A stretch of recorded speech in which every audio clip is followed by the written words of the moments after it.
मकर संक्रांति के पर्व पर जो ये उड़द की दाल की खिचड़ी, नमक उसमें यूज किया जाता है, सेंधो लवण और हींग और अदरक, और जो घृत से छौंक लगाई जाती है। तो इन सारी चीज़ों का क्या, जो आप प्रयोग कर रहे हैं, क्या लाभ मिलता है वो जानते हैं इस वीडियो में।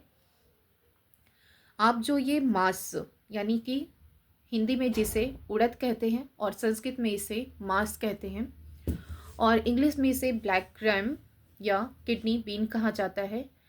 जो मांस यानी उड़द होती है उसे पुरीस जनन कहा गया है। मिस जिस भी व्यक्ति को विबंध कॉन्स्टिपेशन होता है, मतलब कि खुल के उसको जो है अच्छे से पेट साफ नहीं हो रहा है, तो अगर इसका सेवन करता है तो उसे लाभ मिलता है, मतलब अच्छे से उसका पेट साफ होने लगता है। या उस किसी के उदरसूल है, पेट में दर्द हो रहा है, तो उसमें भी अच्छा रिजल्ट देखने को मिलता है। या जिस भी व्यक्ति को अरुचि है, मतलब कि खुल के भूख नहीं लग रहा है, भोजन में उसे मन नहीं हो रहा खाना खाने को, तो उसे उड़द के दाल का प्रयोग करना चाहिए।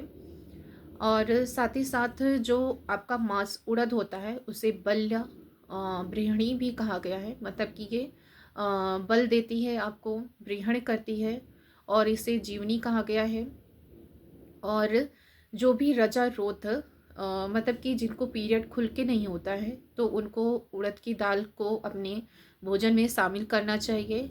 और जिनको स्तन्य जनन का मतलब है कि जिन माँओं को दूध जो है प्रॉपर लैक्टेशन नहीं होता है, दूध का निर्माण दूध सही से नहीं होता है, तो उनको अपने भोजन में उड़द की दाल का ज़्यादा से ज़्यादा सेवन करना चाहिए। तो इससे आपको बहुत फ़ायदे देखने को मिलते हैं। और अब हम जो हींग यूज़ कर रहे हैं इसमें, उड़द की दाल की खिचड़ी जब आप बनाते हैं तो इसमें आप हींग जो डालते हैं, हींग जो है इंग्लिश में इसे जो है ऐसा फिडिडा कहते हैं, और संस्कृत में इसे हिंगू कहते हैं, और हींग जिसको आम भाषा हिंदी में कहते हैं। हींग जो है विशेष रूप से दीपनीय होता है, मतलब कि आपको अगर भूख नहीं लग रही है तो आपको खुल के भूख लगेगी, और अच्छा सा आपका जो भोजन करेंगे वो अच्छे से पाचन करेगा, मतलब कि भोजन को आपके पचाएगा। और ये साथ ही साथ ये भी, अगर आपको जैसे कि जो आर्तस्राव होता है मासिक धर्म के समय, जो आपको दर्द होता है, कठिनाई होती है, खुल के ब्लीडिंग नहीं होता है, तो उसमें आपको जो है लाभ देखने को मिलता है। मिस खुल के पीरियड आने लगते हैं, और ये भी स्तन्य जनन होता है। शूल प्रशमन कहा गया है, मतलब कि अगर आपको कहीं पे दर्द हो रहा है शरीर में तो उसमें अच्छा लाभ मिलता है।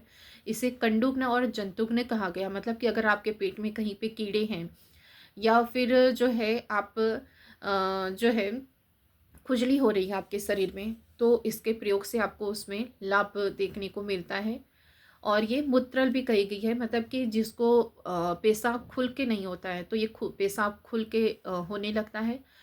और हम जब खिचड़ी बनाते हैं तो उड़द की, तो उसमें हम अदरक भी थोड़ी मात्रा में डालते हैं। तो अदरक जिसे संस्कृत में अदरक कहते हैं, और इंग्लिश में इसे फ्रेश जिंजर कहते हैं, और हिंदी में इसे अदरक कहा जाता है।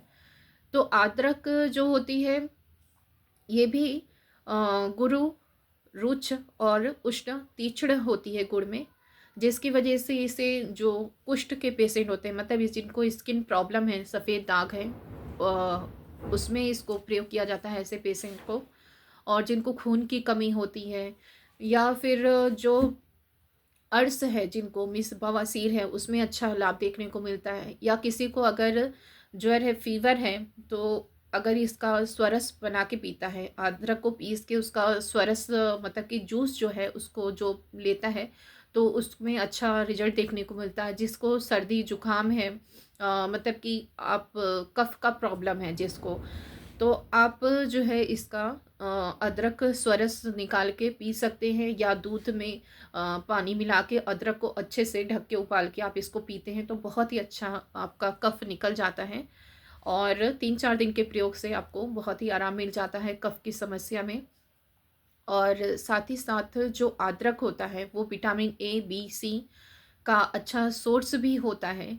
और ये रजोरोध मतलब कि पीरियड को, आपका जो मासिक धर्म के समय जो आपको समस्या होती है, कठिनाई होती है, मतलब दर्द होता है, खुल के महीना नहीं आता है, तो उसमें भी इसके अच्छे प्रयोग देखने को मिलते हैं। फिर हम जो सैंधव लवण स्वाद के लिए डालते हैं खिचड़ी में, तो ये सैंधव लवण भी दीपन पाचन करता है, मतलब कि हमें खुल के भूख लगती है और अच्छा पाचन करता है। Thank you.